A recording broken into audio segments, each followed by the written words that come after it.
चलिए सीधे लिए चलते हैं आपको लखीमपुर, जहां गोकर्णनाथ शिव मंदिर कॉरिडोर का शिलान्यास किया गया। सीएम योगी आदित्यनाथ ने कॉरिडोर का शिलान्यास किया है। इस वक्त क्या कुछ कह रहे हैं, सुनवाते हैं। आज महाकुंभ ही पर्याप्त है ये समझने के लिए।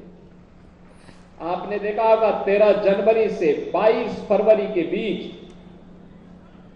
अकेले प्रयागराज में मां गंगा, मां यमुना और मां सरस्वती की त्रिवेणी में 60 करोड़ से अधिक श्रद्धालुओं ने आकर के आस्था की पावन डुबकी लगाई है।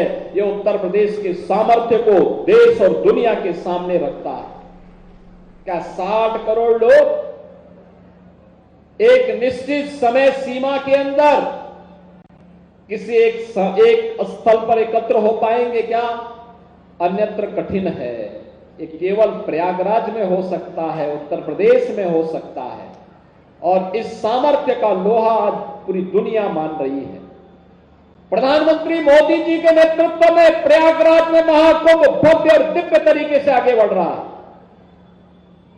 जिन लोगों को विकास अच्छा नहीं लगता, जिन लोगों को देश और प्रदेश के सामर्थ्य को अच्छा नहीं लगता, वे लगातार नकारात्मक टिप्पणी करके बदनाम करने का प्रयास कर रहे हैं। लेकिन बहनों और भाइयों, देश ने दिखा दिया है, सनातन धर्म के अनुयायियों ने दिखा दिया है, अनुकूल परिस्थितियां होंगी तो अपनी विरासत को गौरव के साथ आगे बढ़ाने का कार्य करेंगे। और प्रयागराज महाकुंभ ने उसका एक उदाहरण बनकर के देश और दुनिया को आईना दिखाने का काम भी किया है। उन विरोधियों को आईना दिखाने का काम किया है जो हर मामले में नकारात्मक टिप्पणी करते हैं, हर अच्छे कार्य में प्रश्न खड़ा करते हैं, हर अच्छे कार्यक्रम को आगे बढ़ाने के लिए एक उसके मार्ग में बैरियर बनने का काम करते हैं। याद रखना, विकास का कोई विकल्प नहीं हो सकता, और विकास होगा तो रोजगार का सृजन होगा, हर गरीब को हर हाथ को काम मिलेगा, हर हाथ को कार्य मिलेगा तो आत्मनिर्भरता आएगी। आत्मनिर्भरता आएगी, वही आत्मनिर्भरता विकसित भारत की आधारशिला बनकर के इस देश को विकसित भारत के रूप में स्थापित करेगी। बहनों और भाइयों, जहां ये कॉरिडोर का निर्माण बाबा गोकर्णनाथ की इस पावन धरा पर हो रहा है, मैं आज के इस अवसर पर आपको आश्वस्त करना चाहता हूं। हमने प्रशासन से भी कहा है कि भगवान गोकर्णनाथ के पावन कॉरिडोर को बनाने के लिए यहां पर बहुत सारे परिवारों को विस्थापित करना पड़ा है, बहुत सारे दुकानों को हटाना पड़ा होगा, और इसलिए कहा गया कि जिन लोगों के घर गए हैं उनके लिए एक एक आवास की व्यवस्था जरूर होनी चाहिए, उनको एक एक आवास जरूर मिलना चाहिए। आवश्यकता पड़ेगी हम लोग उनके लिए आवास की सुविधा भी उपलब्ध करवाएंगे। जिन लोगों की दुकान गई है, कॉरिडोर में व्यवस्थित तरीके से दुकानें बना करके उन्हें आवंटित भी हो जाए। किसी को उजाड़ना हमारा काम नहीं।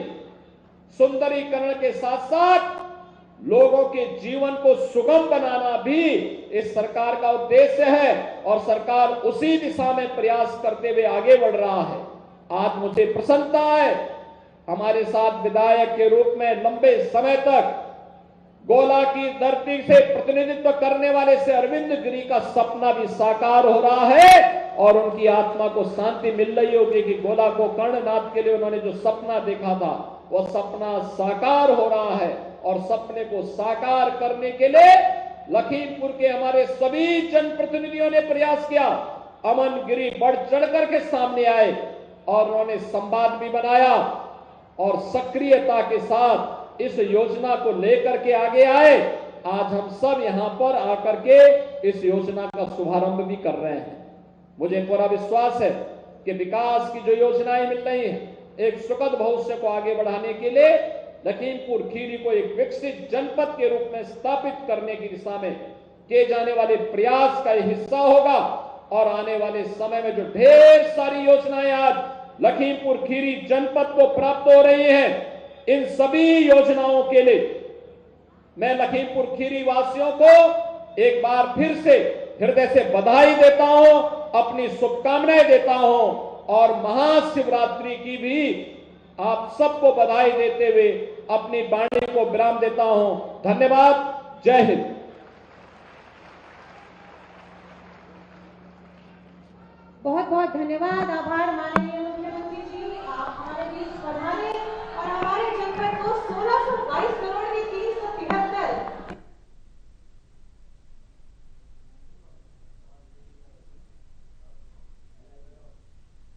तो ऐसे में ये तस्वीरें यूपी के लखीमपुर से है, जहां पर गोला गोकर्णनाथ शिव मंदिर कॉरिडोर का शिलान्यास योगी आदित्यनाथ ने किया और साथ ही उनके साथ पूजा अर्चना की। आप देख सकते हैं तस्वीरें, यूपी के लखीमपुर की तस्वीरें। योगी आदित्यनाथ ने संबोधित करते हुए कहा कि गोला गोकर्णनाथ मंदिर, शिव मंदिर एक सपना था जो आज साकार हो गया है।